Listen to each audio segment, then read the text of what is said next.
Assalamualaikum warahmatullahi wabarakatuh. Kembali lagi dengan saya di channel Kisah Warganet. Kali ini saya akan membacakan sebuah cerita yang saya dapatkan dari akun Facebooknya Tiffany. Cerita ini berjudul Cinta Semu. Tak usah lama-lama, kita ke ceritanya. Jalan berkabut menutup pandanganku menuju puncak Gunung Jati. Aku bersama teman pramuka mulai letih berjalan dari bawah menuju puncak. Walau sangat lelah, tapi kegiatan ini sangat asik karena mendaki di malam hari. Banyak keseruan dan kejanggalan. Hai Jas, kamu gak lihat tadi ada yang liatin kita dari balik pohon? Tanyaku lirih. Apaan sih kamu, Rak? Jawab Jasa dengan kesal. Ya udah, lanjut aja yuk. Ajakku padanya.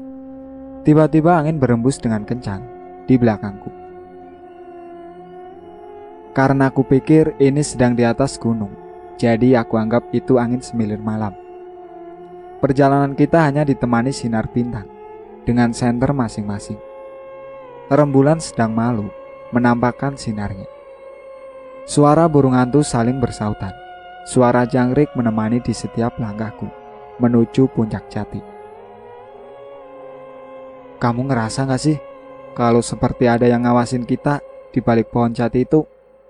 Bisikku lirih di telinga Jasa. Biarin aja, kan dia gak ganggu kita kan? Jawab Jasa dengan santai. Lah, tuh dia nongol, ketawa pula. Aku kaget karena melihat sosok anak kecil di balik batu besar. Pengen kenalan sama kamu kali, ledek Jasa. Pengen ngikut camping kali dia, Jas. Timpalku seketika. Udahlah, yuk lanjut, Ra. Tinggal dikit lagi kita sampai ke puncak. Ajak Jasa sambil menggandeng tanganku. Tanpa terasa, kita hampir sampai ke puncak. Nafas kasar karena sudah terlalu lelah. Inginku berhenti sejenak, menghilangkan letih. Saatku berhenti untuk sekedar minum, tiba-tiba lewat sosok lelaki tampan berjalan di depanku dengan pandangan ke depan tanpa menoleh sedikit pun ke arahku. Bening pisan Yang gini kan aku demen, munculnya yang cakepan, batinku dalam hati. Kamu lihat gak tadi ada cowok cakep, Ces? Mungkin dari grup camping sebelah ya? Tanyaku spontan pada Jasa. Kamu mah apa sih? Mana ada cowok berkeliaran malam hari sendiri, Rak? Jawab Jasa sambil menahan tawa. Kamu sih gak lihat. Masa iya aku jatuh cinta pandangan pertama? Tanyaku kembali pada Jasa untuk mengurangi rasa takut yang mulai muncul. Ya kali, Rak. Udah, jangan ngaco mulu. Jasa pun berlalu, meninggalkanku yang masih sibuk berhayal. Woi, tungguinlah, Jas. Tega bener kamu jadi teman. Aku pun berlari menuju Jasa yang mulai jauh dari pandanganku. Saatku berlari, angin berembus lembut tepat di tengkukku.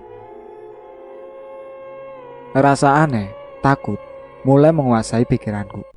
Tapi aku berusaha tetap tenang, tanpa berpikir aneh-aneh. Tiba-tiba seperti ada yang menepuk pundakku. Hai, kamu jalan sendiri tengah malam gak takut ya, Mbak? Tanya sosok itu. Kuberanikan untuk melihat ke belakang. Kamu? Iya, tadi ditinggal teman duluan. Jawabku pada sosok tampan di hadapanku saat ini. Subhanallah, sungguh indah ciptaanmu. Ya Allah, batinku dalam hati. Ya sudah, kita jalan bareng aja menuju puncak. Ajaknya sambil menggandeng tangan ini lembut. Iya deh, ayo. Tanpa basa-basi, aku mengiyakan ajakannya. Dalam perjalanan menuju puncak bersamanya, seperti malamku hanya milik kita berdua.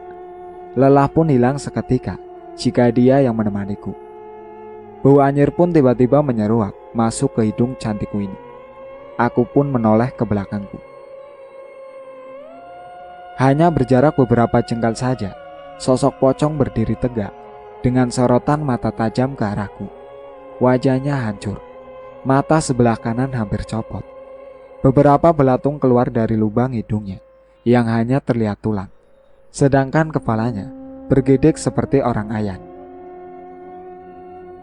Namun bukan itu yang lebih seram.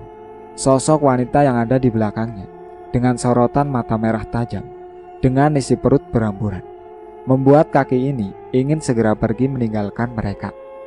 Ditambah lagi wanita duduk di atas pohon dengan rambut tergurai, menutupi separuh wajah rusaknya dengan tawa khasnya. Apaan sih? Gak suka lihat aku bahagia semalam aja, batinku dalam hati. Kamu mandangin apa sih? Seperti orang ketakutan, tanyanya padaku yang mulai cemas. Gak apa-apa kok kak, yuk kita lanjut jalan, keburu tengah malam, ajakku buru-buru. Dalam perjalanan menuju camping ground, berdua bersamanya, malam sunyi sepertinya bersahabat dengan kita. Sejauh mata memandang, hanya ada hamparan ilalang. Kanan kiriku pun tanaman liar yang mulai meninggi. Dia berjalan di depanku, sedangkan aku mengekorinya sambil menggenggam tangannya erat. Terlihat dia lihai dalam menggerakkan parangnya.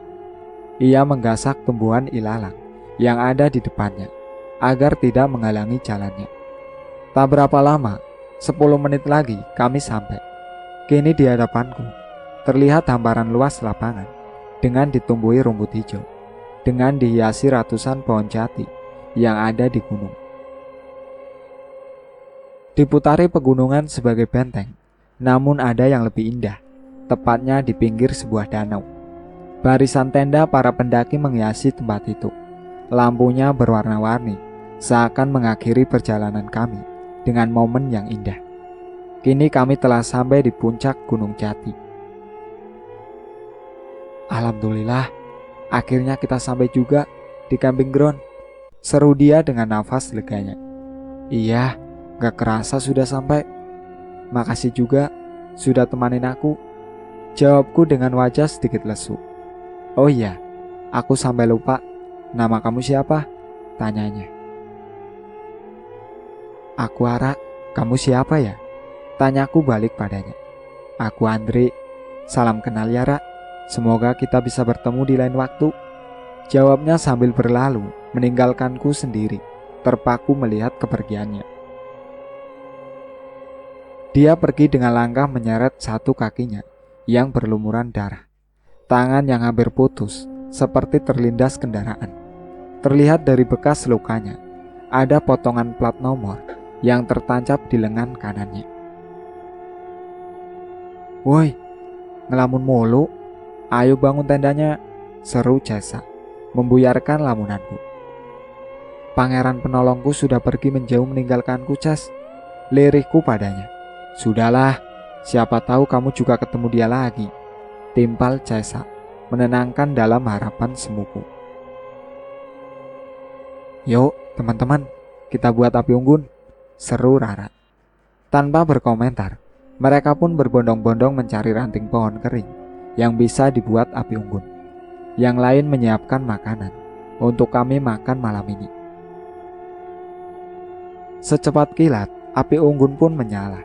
Kami pun mulai mendekati api unggun untuk menghangatkan tubuh di tengah dinginnya malam. Rembulan pun mulai menampakkan sinarnya. Terasa lengkap malam ini. Kehangatan api unggun ini membuatku merasa lebih tenang. Cinta tak terbalaskan karena beda dimensi. Hanya bisa berharap suatu saat akan bertemu kembali. Walau hanya harapan semu, tapi dia pasti akan kembali dengan senyumannya. Itulah akhir dari cerita Cinta Semu yang ditulis oleh Tiffany. Sekian dari saya. Wassalamualaikum warahmatullahi wabarakatuh. Jangan lupa like, komen, dan subscribe channel ini.